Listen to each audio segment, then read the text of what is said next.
Bueno, buenas tardes a todos. Muchas gracias por conectaros de nuevo a todos y sobre todo gracias a la doctora Samara Palma por hacernos un huequito en su agenda que sé que está muy ajetreada para que le podamos preguntar todas las preguntas que queramos de nutrición, ¿no? Este ha sido el módulo de nutrición y en concreto en el paciente oncológico, pero bueno, entiendo que también habrá preguntas de nutrición en el ejercicio convencional.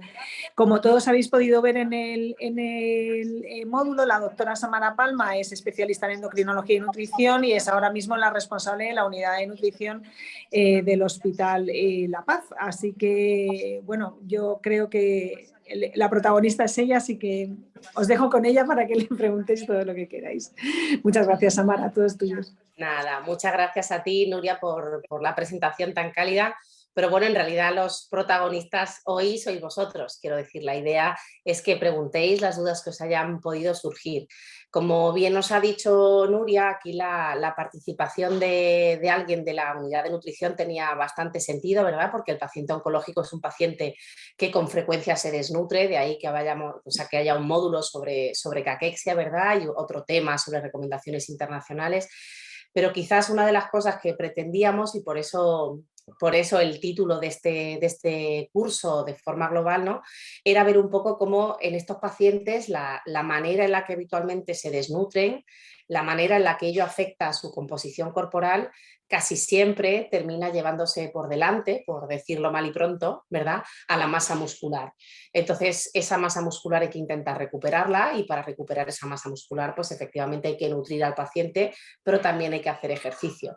Adaptado, pero hay que hacer ejercicio. Entonces, de ahí un poco, pues, el módulo ese donde hablamos de nutrientes específicos, ¿verdad? Hablábamos en general con respecto al paciente oncológico, pero bueno, ya sabéis que nutrición deportiva, digamos, para el paciente sano, que es verdad que yo en esa rama no soy experta, pero bueno, hay muchos nutrientes que se utilizan ya con la idea de potenciar el rendimiento, de promover el rendimiento de los pacientes, de los sujetos sanos cuando compiten, o cuando no compiten, sino que simplemente cuando hacen su deporte, pero en los pacientes, es decir, en sujetos enfermos, pues no disponemos muchas veces de los mismos estudios, entre otras cosas porque, como todos sabéis, lo de la prescripción de ejercicio no es algo habitual en sanidad. Quiero decir que ahora estamos todos bastante más comprometidos, pero la prescripción de ejercicio no es algo que nosotros sepamos hacer bien. De hecho, bueno, a mí, vamos, conocéis, la doctora Rodríguez Sala lo sabe, a ella la conocéis también, somos deportistas o intentamos hacer deporte las dos, pero una cosa es que una lo haga y otra cosa es que uno sepa prescribir adecuadamente ejercicio a un paciente, ¿no? Entonces, eso muchas veces también adquiere especial relevancia. Entonces, a ver, yo un poco siguiendo la línea, si los que estáis aquí presentes queréis preguntar algo, pues oye, por aquello de que estáis en directo, pues disparad, soy toda vuestra y lo que pueda resolver lo resuelvo y lo que no, pues oye, ya me buscaré la vía de daros una respuesta acorde con lo que preguntáis y si no, si os parece, resolvemos un par de dudillas que sí que habían mandado previamente. Vosotros, los que estáis aquí presentes, ¿cómo estáis viendo el temario? La parte que tiene que ver con el módulo 5, ¿hay alguna cosa que hayáis echado en falta? ¿Cosas que creáis que no están suficientemente explicadas? ¿Que queda la idea como un poco barroca, como que no se entiende? Lo digo porque al final este material lo revisamos todos los años. Entonces, bueno, si hay alguna cosa que ya de entrada pues no se entienda bien o que creáis que necesita, tener en cuenta que siempre podemos hacer anexos, documentos. Entonces, si hay algo que penséis que hay que desarrollar un poquito más en torno a la evaluación del estado nutricional, en torno a alguna cosa, decidme. ¿No? Bueno, a ver, sí, venga. Nada, hola, buenas tardes. Buenas tardes. No, simplemente creo que, a ver, mi interpretación es un pelín igual que el módulo anterior, es decir, yo lo tomo como mucha información que es importante tener, pero que creo que me excederá, yo soy fisio y creo que me excederá a mí, digamos, la competencia, ¿no?, de la prescripción de nutrición y demás. Lo tomo como muy buena información, muy completa. Mi única duda es, ya que estoy hablando, aprovecho, mi única duda es, por ejemplo, hablamos de que el paciente que tiene sobre todo cáncer de aparato digestivo tiene una bajada de peso muy grande, creo que debe ser el que más. ¿Es factible realmente el que haga ejercicio con una desnutrición tan grande? ¿Qué problemas se encuentran ustedes a la hora de, bueno, no sé si tienes experiencia en el ejercicio puntualmente o eso a lo mejor le compete a otro, A ver, pero ¿es factible realizarlo o no tiene de dónde tirar, digamos, a la hora de la actividad física? A ver, cuando nosotros recibimos un paciente de estas características en consulta, véase, por ejemplo, un paciente con un carcinoma, o sea, con una neoplasia del área de la cabeza o el cuello, o del tubo digestivo superior, esófago, estómago, páncreas, es decir, de este área, ¿no? Que son efectivamente, como bien has dicho, los que más se desnutren, hay que hacer una valoración del estado nutricional del paciente. Nosotros, cuando hacemos la valoración del estado nutricional, una de las cosas que intentamos, o la información, perdón, una de una información básica que nosotros pretendemos obtener es cómo ha afectado esa desnutrición a la composición corporal del paciente, ¿no? Entonces, de esta manera, ¿qué es lo que hacemos? Intentamos ver cómo está su componente graso, que generalmente no se ve tan afectado, y cómo se ha afectado su componente muscular.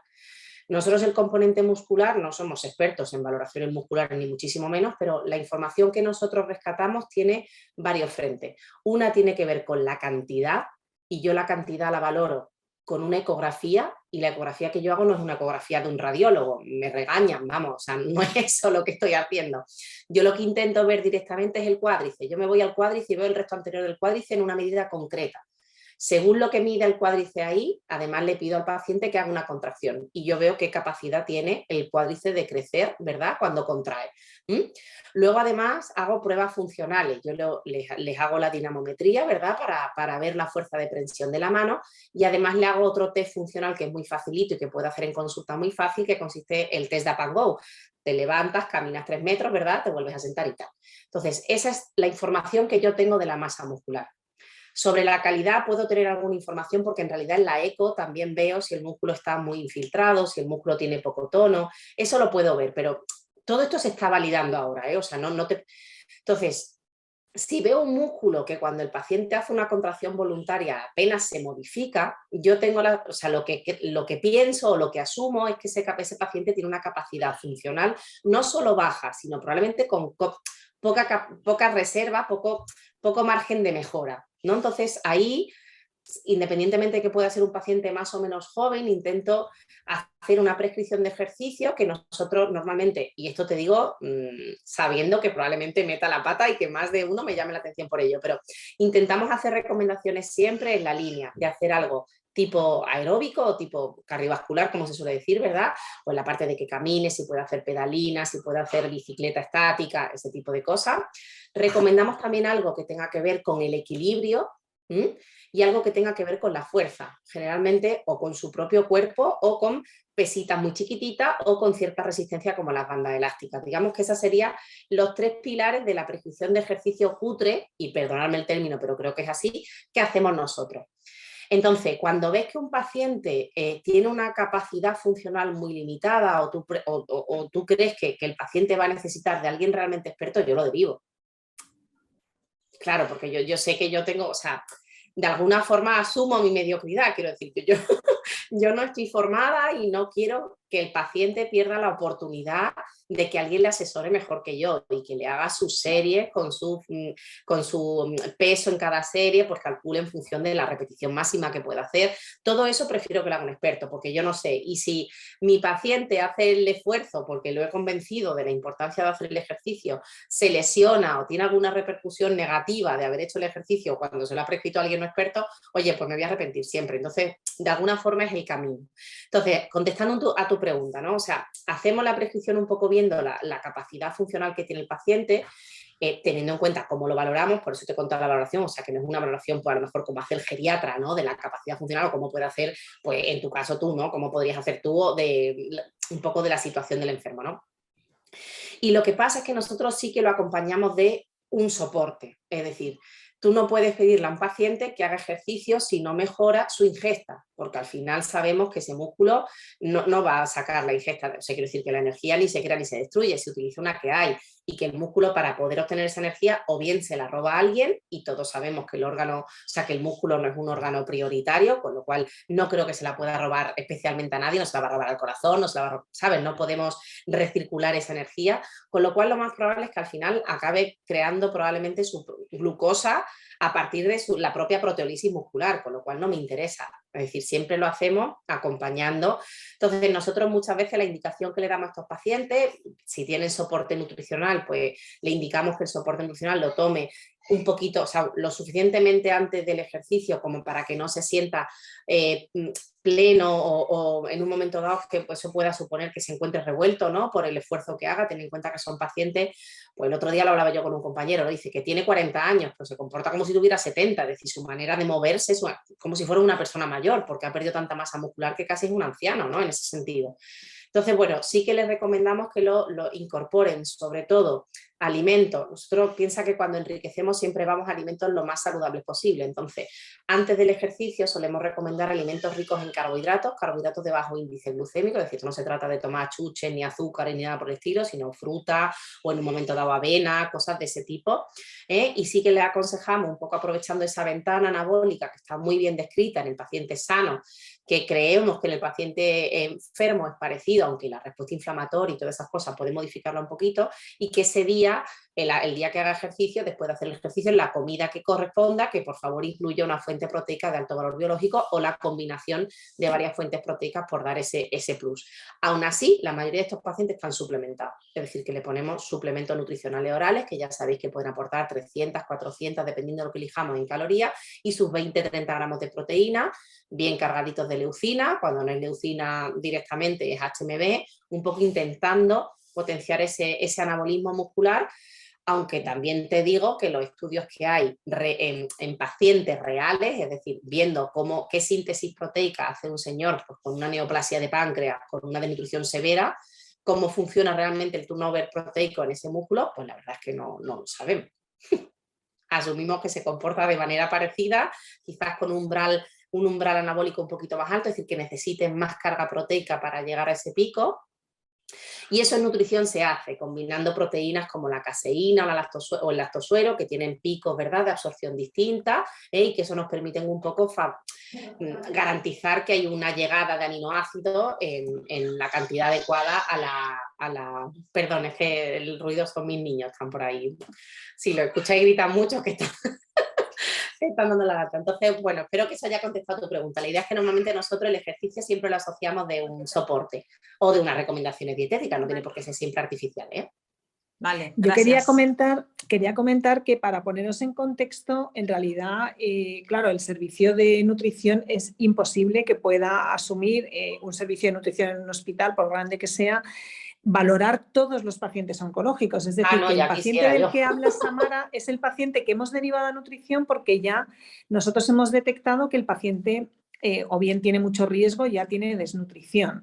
Es decir, que no hablamos del paciente que puede tener cáncer o que pueda tener un tratamiento oncológico, pero que, bueno, pues puede estar muy fit y puede ser no desnutrido. Ese no se le valora. Se valora al grave, claro. Bueno, no se valora, pero también, claro, en el hospital de día de allí, o sea, en oncología también lo tienen muy bien estructurado para que al paciente se le haga una monitorización de la evaluación nutricional y se recomienda, o sea, y se les da unas recomendaciones sobre hábitos de vida saludables, tanto en lo que respecta al patrón alimentario como en lo que respecta al resto de hábitos de vida, que tiene que ver con el consumo de tóxicos, realización de ejercicio, es decir, o por lo menos mantener una actividad física mínima, ¿no? Entonces, esa recomendación general sí que se le da a todos los pacientes. Pero efectivamente, como dice Nuria, a mí lo que me llega es la creme de la creme, es decir, los que bueno, la creme de la creme o lo peor de lo peor, pero bueno, eso... Porque en el fondo es verdad que somos un servicio muy pequeño, teniendo en cuenta la actividad que tiene el servicio de onco, ¿no? Claro, una pregunta que te voy a hacer, porque si no surge, bueno, en realidad a mí me surge todos los días en la consulta, es ese miedo que tienen los pacientes al consumo o bien de glucosa o bien de hidratos de carbono, por esa idea que tienen, ¿no?, de la promoción de la progresión tumoral, ¿no? ¿Y cómo lo manejas tú? ¿Qué les comentas en la consulta? A ver, yo normalmente lo que suelo comentar es que efectivamente, y además hay un par de gráficos de estudios, a ver, sesudos, pero yo esto evidentemente se lo masco al paciente como para que lo entienda. en la que se ve que efectivamente el tumor necesita una cantidad de glucosa a lo largo del día que es proporcional a la masa tumoral que se tiene. Es decir, el tumor, por supuesto, que supone una pérdida en el sitio, bueno, o que requiere, ¿no? ¿Verdad? Unos nutrientes igual que los requiere el organismo. Aquí la cosa está en que el tumor es mucho más listo que eso, es decir, no solo come glucosa, come glucosa, pero no puramente glucosa, es decir, el tumor tiene capacidad para producir, por ejemplo, el factor de proteólisis. El tumor te rompe el músculo si hace falta y a partir de tu aminoácido fabricas tu glucosa y se la das a él. Si no, también te puede romper los lípidos y va a tu tejido adiposo, saca las grasas, las pone en el formato adecuado para que por las vías metabólicas adecuadas puedan dar glucosa de nuevo y entonces tú vas y se la das. Es decir, al final trabajamos a su favor, pero el darle glucosa o no, para él no es un problema, porque si no le das glucosa, ya se buscará la vida para que le des otra cosa. Eso es. De hecho, Samara, perdona, y disculpar que llega un poco tarde, que tiene una paciente ahora, que lo que ha dicho Samara es clave y me encanta que lo comente, porque al final, esto lo comenta Adrián en el primer Zoom que tenemos, dice, al tumor se le mata entre comillas por dentro. El tejido metabólicamente activo que tiene que robarle su sustrato energético es el músculo. Si tú quitándole, de hecho yo tengo... Claro, yo tengo pacientes que empiezan a hacer una dieta cetogénica elevadísima, o sea, es muy exagerada, muy radical, y pierden mucha salud, pierden 10 kilos y se han quedado caquéticos. Digo, a ver, la que hemos liado, por no tener un poco de criterio. Y de repente tienes un ciclista profesional que consume 600 gramos de hidrato y está en cetosis, porque lo quema todo y lo absorbe todo y lo utiliza todo para energía. O sea, que ese concepto es clave. Sí, la cosa, ahí hay dos cosas importantes. Una, es que el tumor no es tonto, es torpe, pero no es tonto. Y digo torpe porque no tiene la misma capacidad para aprovechar la glucosa que tiene una célula sana, es decir, la cantidad de energía que una célula sana saca de la glucosa no tiene nada que ver con la cantidad que saca una célula tumoral, es decir, la célula tumoral necesita mucha más glucosa para obtener la misma energía que una célula sana. Pero es lo que os digo, o sea, no solo se alimenta de la glucosa circulante, sino que es capaz de romper células del tejido adiposo o proteínas musculares directamente con el objetivo de sacar aminoácidos o de sacar los ácidos grasos que posteriormente se pueden utilizar para la síntesis de glucosa de nuevo. Entonces, da igual que haya glucosa o no circulante, si no la hay, ese tumor va a pedir. Va a pedir. Entonces lo que te das cuenta es que si no tienes bien alimentado al paciente, lo que va a pasar es que, verás, al final, que tú no le des glucosa o no, lo que va a suponer es que su tejido adiposo y sobre todo su tejido muscular, como contaba el compañero, se vaya por delante. Por eso, de hecho, la definición de la desnutrición en el paciente oncológico, la famosa caquexia, el rasgo fundamental es la pérdida de masa muscular. El tejido adiposo no hay ni por qué tocarlo, o sea, puede estar intacto, pero la masa muscular te la llevas por delante. Y es por eso, porque los aminoácidos para la glucogénesis se obtiene la neoglucogénesis, sintetizar glucosa de nuevo, se sintetizan, o sea, se sacan del de hecho, lo que ha comentado Samara es súper importante y es clave, y yo siempre lo explico. Hay un artículo en Nature de Vicky Baracos que te pone dos ejemplos de pacientes caquéticos y uno tiene un IMC de 17 y otro 47. Y la única diferencia radica en la masa muscular. Pero la masa muscular sigue siendo baja en los dos. O sea, que eso es una cosa que es muy importante que entendáis. Claro, por eso la idea que nosotros hace ya mucho tiempo que estamos trabajando con eso. En el paciente oncológico tenemos una ventana de oportunidad magnífica que es el TAC, ¿verdad? Porque se hacen TAC seriados en el control del paciente y eso permite dibujar la masa muscular que tiene el paciente. Ahora con la eco nos radiamos y lo hacemos cada 2×3 y yo de verdad que es una técnica que se está validando. Yo llevo pocos meses haciéndola de forma rutinaria, pero yo ya distingo un músculo sano de otro que no lo está. ¿Por qué? Porque lo ves sin tono, afinado, efectivamente apenas se contrae y eso es porque en realidad de alguna forma yo creo que es un poco la idea de que siempre nos han contado, ¿verdad? Que cuando uno no tiene soporte suficiente tira de la grasa, ¿no? Es decir, si yo no como suficiente empiezo a sacar mi reserva energética que toda la vida se ha planteado que fuese el tejido adiposo. Pero es que eso es en el ayuno, o sea, es y no es del todo en el ayuno no complicado. Pero pensad que en un paciente que está inflamado, ya hay y está inflamado porque hay una respuesta propia frente al tumor y el propio tumor está liberando citoquinas por un tubo para inflamarte porque es su manera de conseguir los recursos. Cuando estamos en inflamación la dinámica cambia y cuando estamos en inflamación el músculo es el tonto del grupo, es el que va en soporte de todo. Entonces, de ahí la importancia de que sepamos valorar ese músculo para renutrir ese músculo, porque entre otras cosas la calidad de vida del paciente va a depender mucho de su situación, de su capacidad funcional, de lo que es capaz de hacer. Si yo no me puedo levantar de una silla, me da igual que mi tumor, o sea, me da igual no, pero quiero decir, en realidad tengo tanta sensación de enfermedad que me voy a sentir muy mal y me va a costar mucho trabajo. Y eso desde la percepción del propio paciente. Pero la de estudios que hay ya correlacionando la pérdida de masa muscular o la baja masa muscular con la respuesta a los tratamientos de quimio y de radioterapia y a los tratamientos antineoplásicos en general, ya son muchos. Ya son muchos, es decir, como los pacientes que tienen muy poca masa muscular tienen más toxicidad los tratamientos, no consiguen completar, digamos, los ciclos, o hay que bajar las dosis, espaciarle las dosis, con lo que eso supone para la eficacia del tratamiento antineoplásico, ¿no? Y de hecho, lo que ha comentado en este caso Samara es verdad. Tener en cuenta que, bueno, en mi parte hay un montón de estudios que hablan de la sarcopenia como una falta de fuerza y función muscular, aparte de masa muscular, y la calidad muscular, como he dicho, vosotros la veis quizá con pruebas de imagen. Nosotros lo que hacemos es testarla con una valoración funcional. No hay un gol estándar para medirla. Yo no tengo un gol estándar. La gente me dice, ¿cómo sabes? No sé, yo te veo entrar por la puerta, te veo mover vatios en la bici, te veo saltar y sé que está bien. No sé cómo, pero sé que estás mejor que otra persona que viene más frágil. Y luego de eso tenéis muchos estudios, seguramente Samara los habrá visto, de Carla Prado en Canadá. Sí, Carla Prado trabaja muchísimo en esto. Sí, Carla Prado es una de las referencias a seguir,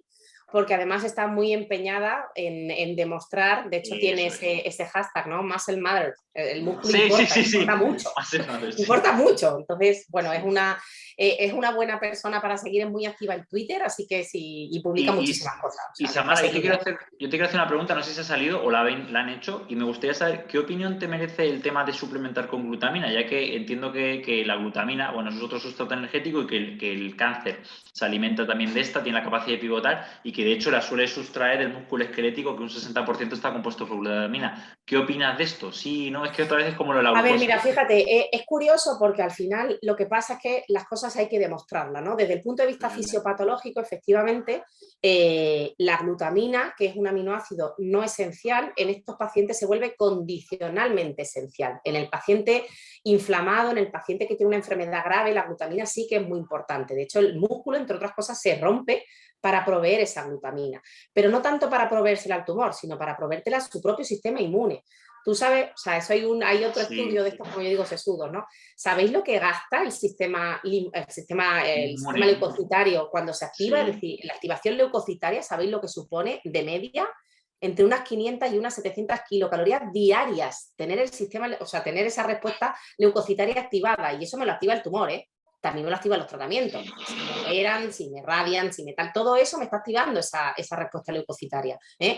Entonces, esos leucocitos que comen glutamina y glucosa, ¿vale? Entonces, la idea de proveer esa glutamina, que en un momento dado se puede plantear como un factor limitante, ¿no? de la buena evolución de la respuesta, o como un factor que precipite la ruptura, o en este caso la pérdida de masa muscular, se ha planteado mucho. Sin embargo, fíjate que ya las guías en estas últimas, con la evidencia que hay, se plantean que no es necesario suplementar con glutamina. Qué curioso. No plantean la glutamina en ningún escenario, ni siquiera los pacientes con... ¿De cuándo son, Samara, las últimas guías? Yo tengo las del 2017. Las del paciente oncológico son de 2020, creo. 20, vale. Ya está, 2020. Como normalmente en el momento en que están disponibles, digamos, en la prueba, no en prensa, ya las puedes descargar, pero me parece que son del 20. No recomiendan la glutamina como nutriente específico para hacer nada. O sea, que yo suplemente con glutamina. Sin embargo, es verdad que, por ejemplo, la fórmula inmunomoduladoras, estas que utilizábamos para preparar al paciente para el acto quirúrgico, que ya hay mucha gente que se está planteando si realmente los tratamientos antineoplásicos, yo la primera, también hay que plantearse a los pacientes que hay que prepararlos para recibir ese tratamiento. De hecho, hace poco grabé en mis redes sociales un artículo que habla del concepto de prehabilitación, que es preparar al paciente para el evento. Semanas o meses previos a un trasplante, a una quimio. Sí, lo que pasa es que ahora mismo esa idea de prehabilitación está muy instaurada en aquellos pacientes que van a someterse a tratamiento quirúrgico, ¿vale? De la enfermedad oncológica. Entonces tú preparas al paciente para la cirugía porque tienes, digamos, entiendes muy bien que la agresión es un acto quirúrgico, ¿no? Es decir, perdón, una agresión, lo entiendes como una agresión. Una agresión de la que el organismo se tiene que defender. Entonces pues si yo soy corredora de maratones y tengo un maratón en un mes, pues me preparo, ¿no? Si yo soy un paciente frágil, o un paciente no tan frágil, pero sé que me va a meter en el quirófano en un mes, yo me preparo para esa cirugía. Pero hoy día el concepto de prehabilitación, y yo hace unos días lo hablaba con en un foro de oncogeriatría, intentando, digamos, desmontar la idea de que solo hay que ligarlo al evento quirúrgico, porque en realidad todo aquello que suponga una situación de estrés metabólico para el paciente va a activar al músculo como fuente dador de proteína, y eso es lo que no queremos que ocurra. Me da igual si es con una radio, si es con una quimio, con una combinación de ambas en neoadyuvancia frente a una cirugía, me da igual. El hecho de que pongas en marcha un tratamiento hace una activación leucocitaria, y eso es como dar la señal al músculo de: señores, empiecen ustedes a sacar aminoácidos que los necesitamos para el sistema inmune, para fabricar glucosa de nuevo, y ya pueden ir rompiéndose. ¿Alguna preguntilla más, alguna cosa que os haya suscitado esto que hemos estado hablando? Mirad, había una pregunta en el foro que parece menor, pero a mí me parece muy interesante, que es el cálculo de los requerimientos de los pacientes, ¿vale? Cuando nosotros vamos a diseñar o a hacer unas recomendaciones sobre cómo tienen que comer nuestros pacientes, una de las cosas que deberíamos saber es qué necesita mi paciente, o sea, qué gasto energético tiene mi paciente. Entonces, hay fórmulas, y aquí os diría que os apuntéis una página que está libre, que se llama Nutrición Interactiva, y esa nutrición interactiva pertenece o está alojada en la web de la Sociedad Española de Endocrinología y Nutrición, la SEEN, S de Segovia, España, Navarra, ¿vale?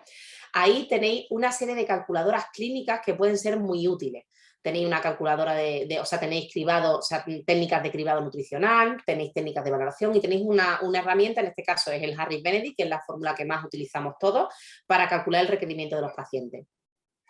Entonces, normalmente, ¿qué te permite esto? Cuando tú se lo haces a un paciente, eso te va a permitir saber que tu paciente necesita, pues qué sé yo, 1000, 2000, 3000 kilocalorías, ¿vale? También vas a saber qué cantidad de proteínas necesita el paciente, porque a veces nos ponemos a dar proteínas como si no hubiera un mañana y tampoco tiene sentido. Es decir, la proteína que no se utiliza al final es metabolizada por el ciclo de la urea y finalmente se elimina. Es decir, la cosa no va de inundar de proteína al paciente, se trata de darle al paciente las que necesita, ¿vale? Entonces, lo de los cálculos, el recálculo de requerimiento energético, yo creo que es importante para saber qué necesita un paciente. Y la otra cosa que también es importante es que, aunque no sea, digamos, la actividad que tengáis todos los días, porque evidentemente cada uno tiene su especialidad o su área de su parcelita de actuación, ¿verdad? Sí que es verdad que se pierde muy poquito preguntando al paciente cómo come. ¿Por qué? Porque el paciente oncológico es un paciente con cáncer, mejor dicho, es un paciente que en el momento en que sabe que tiene ese diagnóstico, busca cómo mejorar su salud. Y la mejor forma que tenemos todos de mejorar nuestra salud es mejorando nuestros hábitos de vida. Y eso incluye hábitos tóxicos, comer y movernos. Entonces, la parte de comer es a la que va todo el mundo. ¿Ahí qué problema hay? Que muchas veces nos encontramos con que hay muchas dietas disponibles en internet, dietas milagro, dietas anticáncer, dietas, y a veces los pacientes vienen realizando o habiendo realizado una serie de cambios en su forma de comer, que a lo mejor era perfecta antes, oye, pero han empezado a quitar cosas de su dieta en base a esa recomendación. Entonces, perder 5 o 10 minutillos de tiempo en preguntarle al paciente si ha restringido alimentos, por qué lo ha restringido y demás, puede ser útil, porque eso también nos da una idea de qué materia tiene nuestro enfermo, es decir, de dónde va a obtener la energía en función de cómo esté comiendo, ¿no?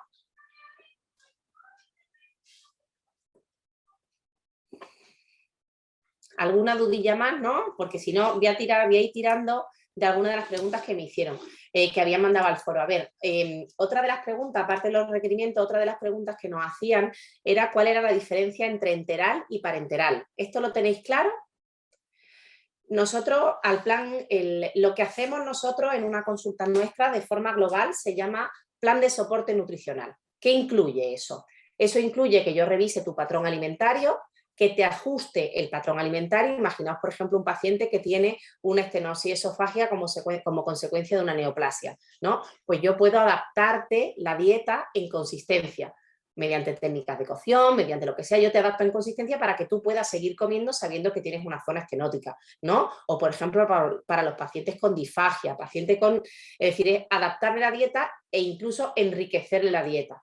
Facilitarle, digamos, a la familia unas recomendaciones y un ambiente sobre cómo tiene que comer el enfermo. porque eso también ayuda a comer. Si es un paciente mayor, que le ayuden, si es un paciente incapacitado, pues que le ayuden también, crear un ambiente agradable, pensar que muchas veces como consecuencia del tratamiento quimioterápico los pacientes pueden desarrollar alteraciones del gusto y del olfato y todo sabe raro. Entonces, ahí hay una primera aproximación que tiene mucho que ver con el consejo dietético. Pero muchas veces nos pasa que los pacientes hacen todo el esfuerzo del mundo por comer, pero no consigue comer todo lo que necesitaría estar comiendo. ¿Qué pasa si no se lo come? Que entra en balance energético-proteico negativo. Y eso lleva a perder peso y sobre todo a perder masa muscular, como hemos estado hablando. Entonces, ¿cuál es el siguiente escalón? Los suplementos. Los suplementos nutricionales orales son medicamentos, alimento-medicamento, ¿vale? Que se toma vía oral como complemento de la dieta. Esto es muy importante, esta tontería de como complemento, porque tienen que sumarse a una dieta que ya hemos intentado mejorar. Si a una dieta deficiente le añadimos un suplemento, probablemente no obtenga el beneficio que queremos. Es decir, hay que hacer un buen consejo dietético y con todo lo que podamos optimizar la dieta oral, si no conseguimos llegar a lo que queremos, le ponemos el suplemento. A veces nos pasa que los pacientes no son capaces de comérselo todo. ¿Por qué? Porque su cerebro está inundado de señales proinflamatorias, de citoquinas producidas por el propio tumor, pero también por nuestro sistema inmune, que le dan una idea al cerebro, o sea, dan una idea con respecto al hambre y la saciedad que son erróneas. Estos pacientes no tienen ganas de comer, tienen anorexia y tiene mucho que ver con esas citoquinas de las que estamos hablando y con esa inflamación. Entonces hay veces que a esos pacientes hay que ofrecerles una vía alternativa para nutrirse que no exija que ellos se sienten delante de un plato a comer. Ahí entran las sondas. Y también en todos aquellos que por lo que sea tengan una contraindicación para comer por boca. Una sonda lo que pretende es abrir una vía de comunicación con el tubo digestivo para que el paciente no tenga que hacer ese acto voluntario de comer, o bien porque no pueda hacer ese acto voluntario de comer. Es decir, si yo, por ejemplo, pues tengo, no sé, una neoplasia a la edad del cuello de la boca y yo no puedo tragar, pues una sondita me permite alimentarte. Pero muchas veces las sondas las ponemos en pacientes en los que la ingesta oral está optimizada y sin embargo no consiguen comer.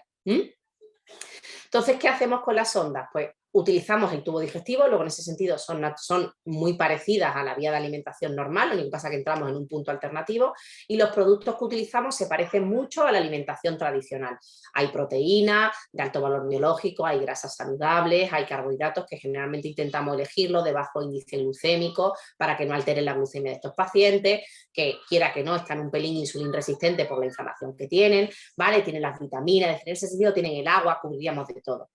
Cuando el tracto digestivo no se puede usar es cuando recurrimos a la parenteral, y la parenteral consiste en infundir nutrientes directamente en el torrente sanguíneo y desde ahí se reparten a los distintos órganos, pero no pasan nunca por el tubo digestivo, ¿vale? Van directamente al torrente sanguíneo y de ahí se distribuyen. La nutrición parenteral es siempre el último recurso, en el sentido de que al ser la forma menos fisiológica de hacer el proceso, ¿verdad?, de alimentación o el proceso de nutrición, ¿no?, de obtener los nutrientes de esos alimentos que nos comemos, eso lo reservamos para aquellos pacientes en los que la vía oral o enteral no es posible. Casi nunca ponemos una parenteral de entrada si se puede utilizar la vía oral. Y diréis, ¿por qué? Porque muchas veces a estos pacientes ponerles una sonda y que ve qué mala idea. ¿No es mejor ponerle una parenteral? Pues no. ¿Por qué? Porque esa forma anómala de comer, nosotros no comemos por el torrente sanguíneo, nosotros comemos por el tubo digestivo. Segregamos muchas hormonas en el tubo digestivo que nos ayudan al control metabólico. Tenemos una cantidad ingente de bacterias en nuestro tubo digestivo, que si el tubo digestivo está en reposo, se pueden volver un poquito locas y hacen eso que se llama una translocación bacteriana y pueden incluso pasar a nuestro interior, y de esa manera generar reacciones que en un momento dado pueden llevar incluso a un cuadro séptico, por translocación bacteriana. Además estamos utilizando una vía que es una vena, os imagináis, muchas veces las parenterales centrales que nosotros ponemos van directamente casi a la aurícula. Pensad lo que hace una bacteria en la piel que consigue colonizar o que consigue llegar a ese torrente, ¿verdad? Ese punto donde estamos infundiendo la enteral, que es un líquido dulcecito que a la bacteria le vuelve loco para proliferar como si no hubiera un mañana. Entonces, las complicaciones de la nutrición parenteral son mucho más graves que las de la nutrición enteral, pero sobre todo es porque metabólicamente nosotros no comemos por el torrente sanguíneo, comemos por el tubo digestivo. Entonces, cuanto más intentemos remediar el patrón normal de alimentación, mejor mantenemos la homeostasis, mejor es la metabolización de todos esos nutrientes. Pensar que la glucosa que nosotros nos comemos por boca, los carbohidratos que nosotros nos comemos, pasan a sangre, pasan por el hígado se distribuyen, pero cuando yo directamente te te los infundo en el torrente sanguíneo, la glucosa está, o la grasa está todo circulando en el torrente sanguíneo y después, bueno, conforme los órganos lo van captando, ¿no? Pero es una forma mucho más fisiológica la que tiene que ver con la enteral o con la vía oral que con la nutrición parenteral, que es directamente infundir al torrente sanguíneo. Por eso no usamos la parenteral de entrada, si no hay que usarla. Quiero decir, hombre, si tengo un paciente con una obstrucción intestinal porque tiene una carcinomatosis peritoneal, pues evidentemente este señor no va a poder comer, le tengo una nutrición parenteral, su tubo digestivo no funciona. Pero funcionando el tubo digestivo, siempre deberíamos usar el tubo digestivo, ¿vale? Tamara, queda un minutillo solo. Ah, bien. Ya, pues Vale, esto no era hasta las 7. Yo pensé que era hasta las 7. Bueno, pues contadme preguntas vosotros. A ver, yo ahora tengo una paciente, pero en un rato. Entonces, yo no sé si el resto de gente quiere seguir o puede seguir, pero yo ahora tengo... Pero aquí hay un aviso que dice que en 1 minuto 20... Sí, 1 minuto y 20 se acaba la sesión. Se acaba. Bueno, no tenéis más preguntas. De todas formas, si han quedado aquí preguntas, porque al final pues yo hablo mucho y es un error que tengo, si hay preguntas que se han quedado, un defecto que tengo, si hay alguna pregunta que se haya quedado sin contestar, sin ningún problema las mandáis al buzón donde hayan recogido las preguntas para esta sesión y yo las contesto lo mejor que pueda. O sea que no os preocupéis, si ha quedado alguna pregunta o no sé, por vergüencilla o por timidez, no habéis hecho la pregunta que os preocupaba, mandádmela por esta vía que yo las contesto todas sin ningún problema.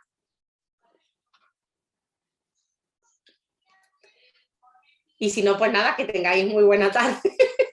Igualmente, muchas gracias. Y nada, y muchas gracias por el ratito que habéis estado aquí conmigo. Muchísimas gracias, Amara. Hasta luego. Hasta luego. Y... Bueno,